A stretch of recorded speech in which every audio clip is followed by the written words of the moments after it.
Belinda Hutchinson, thank you for taking part in the Leaders Unleashed series. Jo, it's a pleasure. Your role is as chairman of the board for QBE. At the moment, there's only a handful of the top 100 companies that have women in those top jobs. What are your thoughts on quotas for women in executive positions and on boards?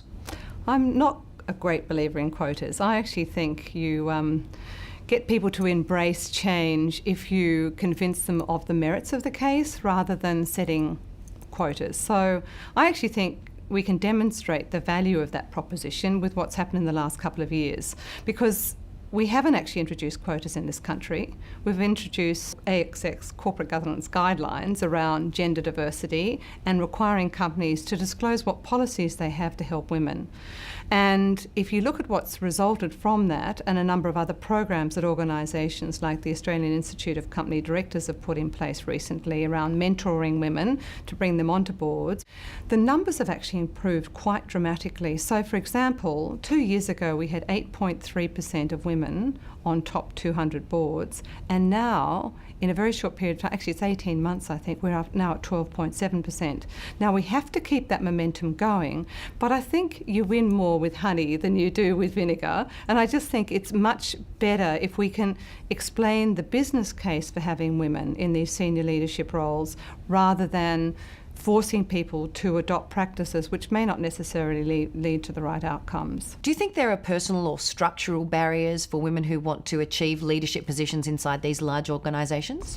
Look, I think it's a long-term issue that results from a whole range of inhibitors. So, for example, I think there is a cultural issue within companies whereby men have always been in these roles, and therefore there is an inclination by men to choose men for these roles. But I think, there's also the practicalities of women staying in the workforce. And, we want to have babies, we want to have families, we want to support our families, we want to support our children.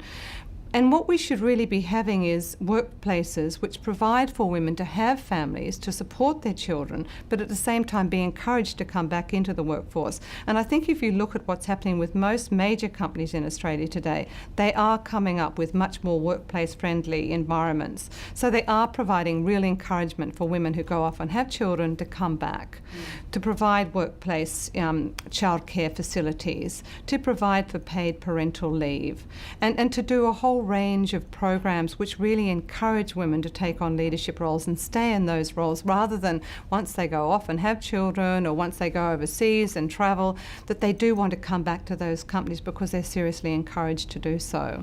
You're also president of Chief Executive Women. For women on the leadership path, what would be your top tips or advice on how to accelerate their success? You need to have the technical training and the technical ability to do whatever the job you're doing. So that's obviously extremely important. So that's a given. But I think in terms of women in particular, there is a tendency by women to be really wanting to be absolutely perfect at their job. Whereas I think in many cases women are loath to apply for a job which is the next level up because they don't think they're quite ready for it. Whereas I think there is a tendency by men to say, I think I'll give that a go, I think I'll be okay at that, that's all right. And I think that is a bit of an issue for women which we really need to focus on and say, no, I can give that a go. I don't actually have to be perfect at it. If my boss says to me, yes, I think you're ready for the job, then you probably are ready for the job and you should give it a go. And I think the other thing is, if you are moving to the stage of having children, you just need to make sure that you have the support you need. So make sure you've got the right childcare support in place. Make sure you've got the right family support. And you've got to make sure that you look after yourself as well as your family and make sure that you're being looked after. Because if it all becomes too much, then you just give up and go, it's all too hard. But if you have the right support in place and you've planned it properly, I think women can do it just as well as men. This is, of course, I think the reason that a lot of us are drawn to the Hunger Project, the role that it plays in unleashing women leaders in the communities where they work. Why is it that you were drawn to the Hunger Project? Well, my husband and I were looking for a project where we could really become involved, actively involved, where we would think we would make a permanent difference to communities which were really struggling. And what attracted us to the Hunger Project was it wasn't just about giving aid, it wasn't just about giving money, it was about really empowering communities to make a permanent change in their way of life. And I guess the other thing that attracted us was that there's a limited time in terms of the giving program. So, for example, the project that we're supporting in Malawi, it's a 5-year commitment. And after 5 years, if this program, and we're now almost 3 years into the project, so I don't think it's an if anymore, it's when this project demonstrates that this community is self-sustaining in terms of having ended poverty, they won't need us anymore. And what a great result that is. Roger, your husband, and your daughter Emily have visited Malawi. What was their reaction to it?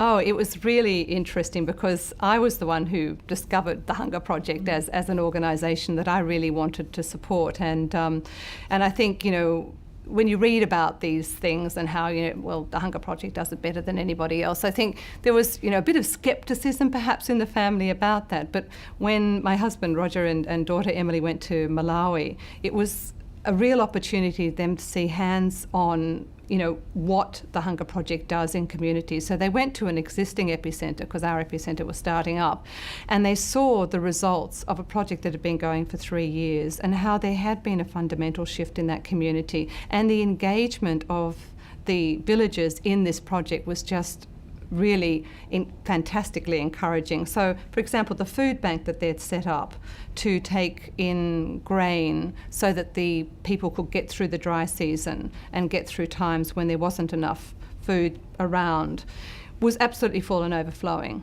There was a nursing centre where, the women were able to go if they were having babies or they needed their babies to be checked for health issues. There was a little schoolroom where the kids were actually being educated and the mums were being educated in how to read and to write.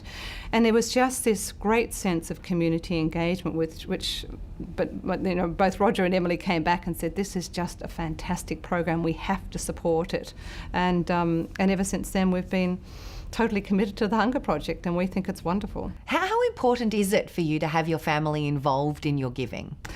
I think that's been one of the best things about our involvement in the Hunger Project is that it's a family commitment. We were very fortunate a few years ago when my husband sold his business to be able to set up a family foundation, and the children are all directors of the family foundation along with my husband and I, and we have quarterly meetings where we look at various not-for-profit organisations that we want to support, and each of the children brings organisations that they've become interested in to the board meeting so that we review and agree on which ones we want to support.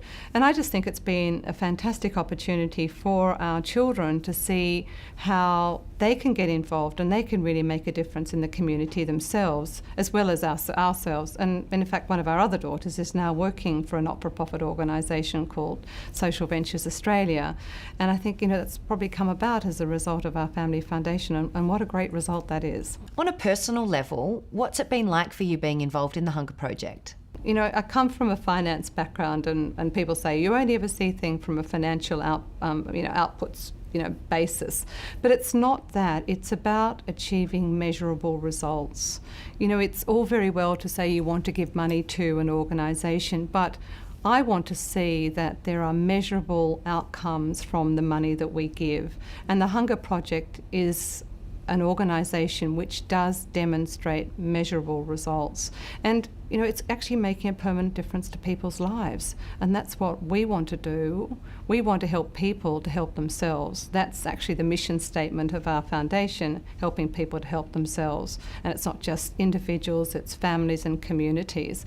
And that's what the Hunger Project's about. So that's why it actually meshed so well with what we're doing as a family foundation, because the Hunger Project's mission is very much aligned to ours, which is really changing people, helping them change their own lives permanently for a better life. Belinda Hutchinson, on behalf of all of the investors in the Hunger Project, thank you so much for taking the time to talk with us today. It's an absolute pleasure, Joan.